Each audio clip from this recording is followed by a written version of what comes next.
2. Principles of determining the Sunnah.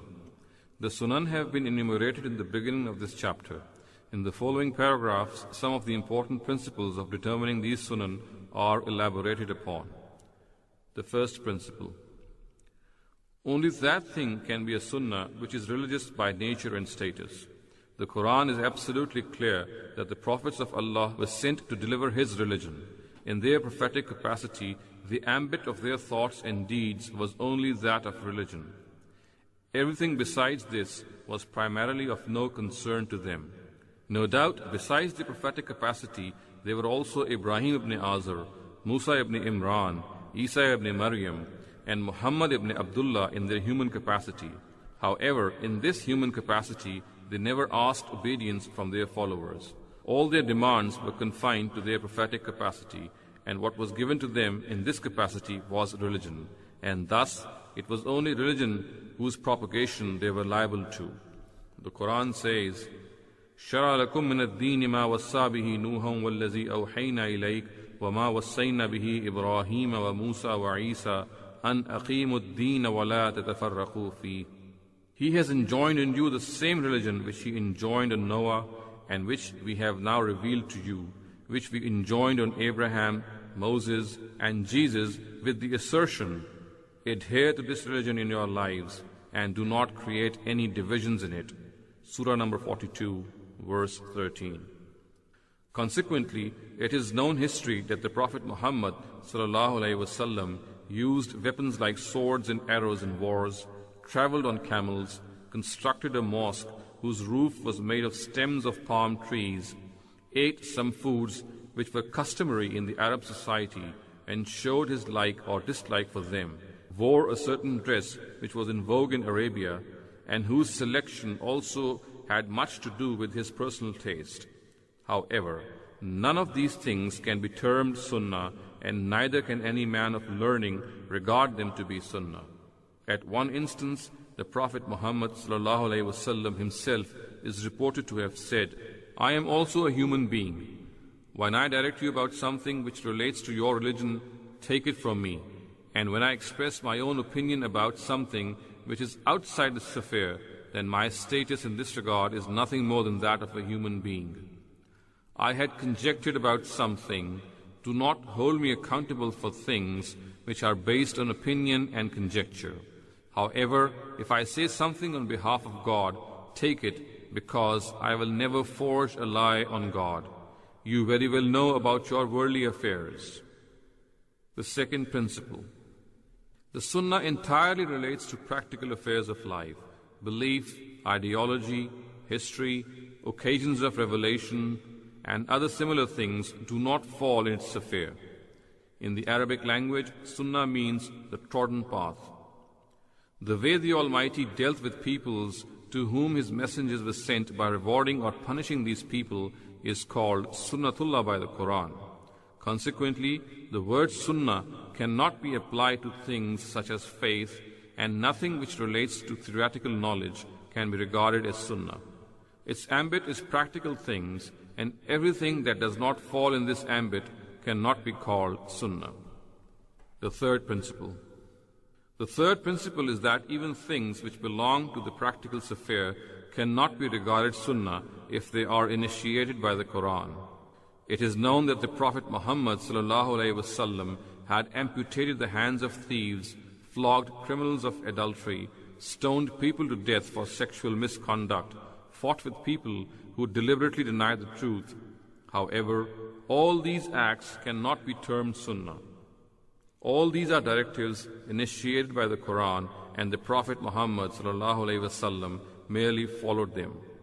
On the other hand, directives such as the prayer, the fast, zakah, hajj, and animal sacrifice are also mentioned in the Quran, and it has also made some corrections in them. However, it becomes evident from the Quran itself that these directives were initiated by Muhammad ﷺ himself once he had revived them as part of the religion of Abraham ﷺ and given them religious sanction. Thus, they must be regarded as Sunnah which the Quran has ratified. So, if something is originally based on the Quran and the Prophet Muhammad ﷺ has merely explained it or followed it in exactly the same way he was directed to, then these words or acts of the Prophet Muhammad ﷺ will not be called Sunnah. They will be termed as Prophet's explanation and exemplary manner in which he acted upon them. Only those things can be regarded as Sunnah which are originally based on the words, practices, or tacit approvals of the Prophet Muhammad ﷺ, and they cannot be regarded as following a directive of the Quran or an explanation of a directive mentioned in it. The fourth principle: a new Sunnah is not constituted by merely observing some Sunnah in an optional manner. Consider the Quranic verse, وَمَنْ تَتَوَّى خَيْرًا فَإِنَّ اللَّهَ شَاكِرٌ أَلِيمٌ. He who does a virtue of his own will, God accepts it and is all-knowing. Surah number 2, verse 158.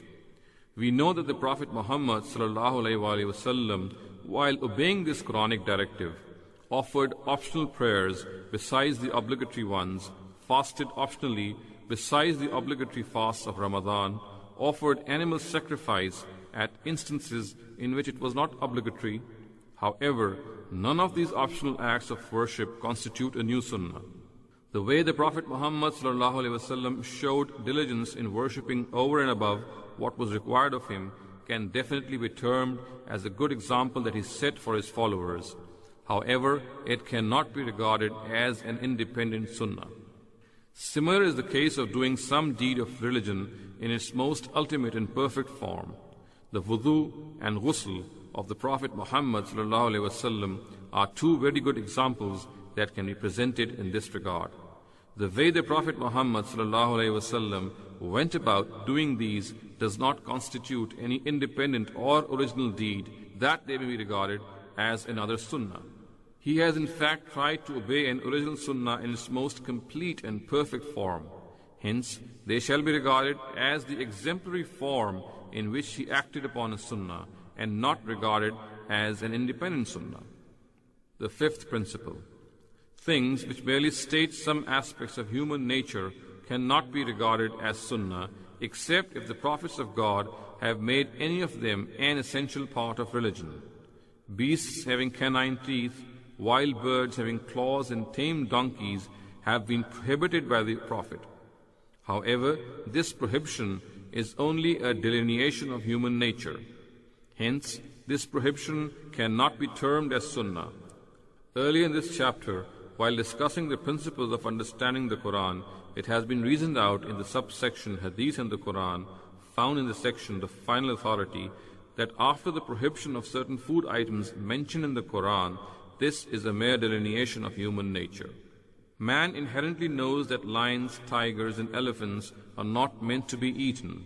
He is also well aware of the fact that horses and mules are a mere means of transportation and have no role in satisfying one's hunger. There are some other similar things also which have been mentioned in various narratives and should be understood thus and not as independent Sunnahs. The sixth principle: those guidelines of the Prophet Muhammad ﷺ also cannot be regarded as Sunnah, the nature of which is fully sufficient to show that the Prophet Muhammad ﷺ never wanted to constitute them as a Sunnah. One example of this are the utterances and supplications which are said in the Qarda. It is evident from various narratives that the Prophet Muhammad ﷺ taught the Tashahud and the Durood to be recited in the Qarda. However, it is also very clear from these narratives that neither did the Prophet Muhammad ﷺ himself prescribe these supplications for this occasion, nor after teaching them did he make them mandatory upon people to read them. They are part of his favorite supplications, and nothing better than these can be imagined.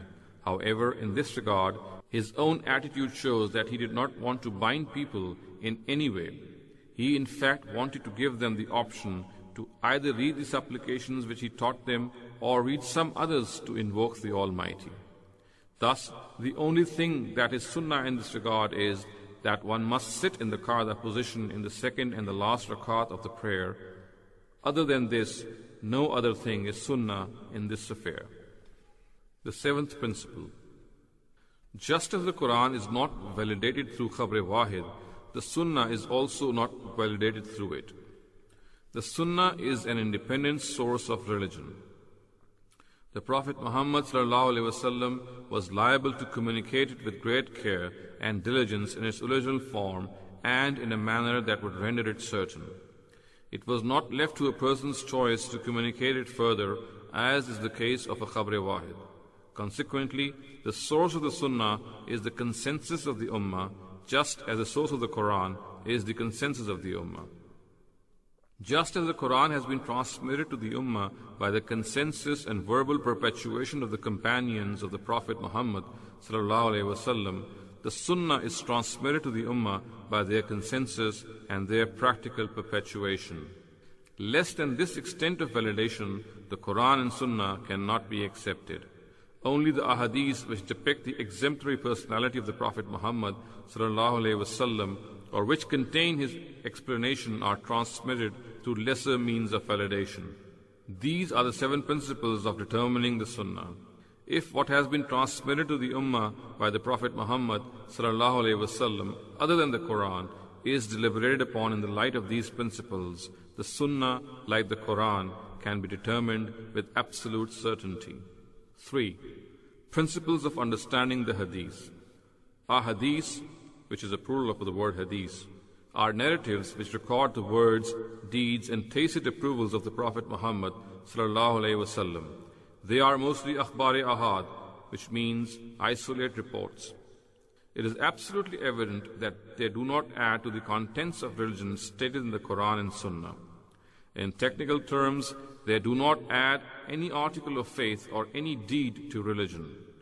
It has been stated at the beginning of this chapter that it is outside the scope of ahadith to give an independent directive not covered by the Quran and Sunnah.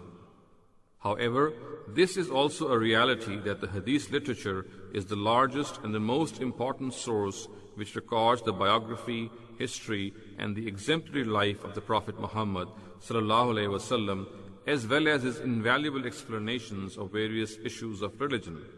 Thus, it occupies such great importance that no student of religion can ignore it.